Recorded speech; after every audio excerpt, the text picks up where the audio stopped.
इसमें हरियाणा में भी एक राज्य है। इस वक्त बड़ी खबर आ रही कि बहादुरगढ़ में भी एनआईए की टीम ने छापेमारी की है। भूपेंद्र उर्फ खली के घर पर एनआईए का छापा पड़ा। लगभग 12 लाख रुपए कैश भी बरामद हुए। भूपेंद्र के परिजनों ने एनआईए की छापेमारी को लेकर लूट और छीन झपटी के 4 मामले उनके ऊपर दर्ज हैं। नीरज बबाना गैंग से जुड़े हैं भूपेंद्र के तार। झज्जर में शराब के 5 ठेका पर भी एनआईए की छापेमारी हुई है। तो इस वक्त की बड़ी और अहम खबर, बहादुरगढ़ में भी एनआईए की टीम ने छापेमारी अभियान चलाया।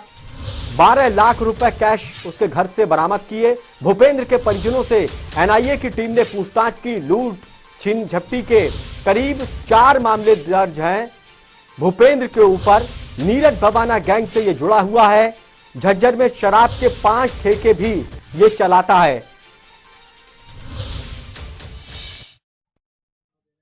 इनके द्वारा एक्चुअली हरियाणा, पंजाब और दिल्ली, इवन उत्तर प्रदेश के कुछ जो गैंगस्टर इनके अंतर्गत यूएपीए के खिलाफ कार्रवाई चल रही है, यूएपीए के अंतर्गत, तो उसी में कुछ यहाँ पे भी छापेमारी हुई थी। यहाँ झज्जर में एक जो क्रिमिनल है गैंगस्टर जो अभी तिहाड़ जेल में बंद है, नरेश सेठी, उसका कच्चा बाबरा रोड पे मकान में वहाँ पे सुबह लोकल पुलिस के कोऑर्डिनेशन से सर्च की गई है। और इसके अलावा एक डीगल के एक निवासी जिनके खिलाफ 4 मुकदमे हैं और उनका मकान बहादुरगढ़ में है, तो उनके घर पे जो अभी भूपेंद्र नाम का एक आदमी, भूपेंद्र और खली, तो उसके प्रीमाइसेस पे भी तलाशी हुई है। एनआईए के अंतर्गत है मुकदमा एनआईए के, तो उन्होंने रिकवरी क्या की है, कितनी रिकवरी और रिकवरी क्या सीज़ किया, उसके बारे में हमें इतला भी नहीं है और पता भी नहीं है। मगर जहाँ तक मुझे पता है यहाँ झज्जर से शायद कोई सिग्निफिकेंट रिकवरी नहीं हुई है।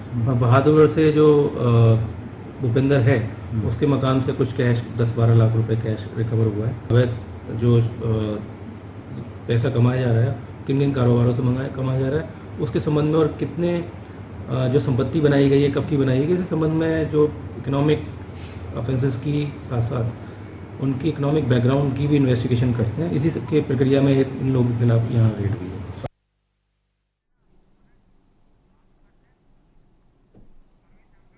प्रवीण धनखड़ हमारे संवाददाता बहादुरगढ़ से ज्यादा जानकारी के साथ जुड़ गए।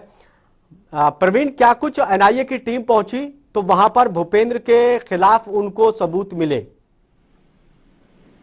एनआईए की टीम बहादुरगढ़ के आर्य नगर भी पहुंची है, जहां पर भूपेंद्र कली का मकान है। उससे पहले वो मूल रूप से डिगल गांव का रहने वाला है।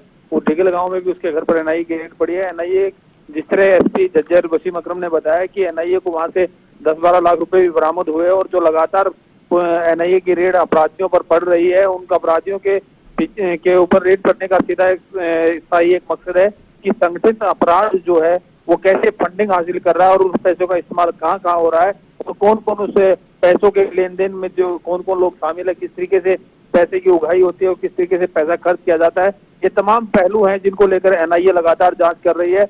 और आज हरियाणा के झज्जर में भी नरेश सेठी गैंग के ऊपर, नरेश सेठी के मकान के ऊपर जो बदमाश तिहाड़ जेल में बंद है, उसके मकान पर भी एनआईए की रेड पड़ी है। और जो भूपेंद्र खली है उसको बताया जाता है कि झज्जर में शराब के ठेके भी उसने ले रखे हैं। इन तमाम पहलुओं को लेकर एनआईए की टीम लगातार जांच कर रही है। चलिए, बहुत बहुत शुक्रिया हमसे बातचीत करने के लिए। तो हरियाणा में एनआईए की टीम ताबड़तोड़ छापेमारी कर रही है। गैंगस्टर के ठिकानों को निशाने पर लिया है एनआईए की टीम ने। एनआईए जांच कर रही कि इन गैंगस्टरों का कामकाज किस तरह से चल रहा है, इनकम के सोर्स इनके क्या कुछ हैं, क्या कुछ अवैध धंधे कर रहे हैं, उसके ऊपर चोट एनआईए की टीम ने दी है।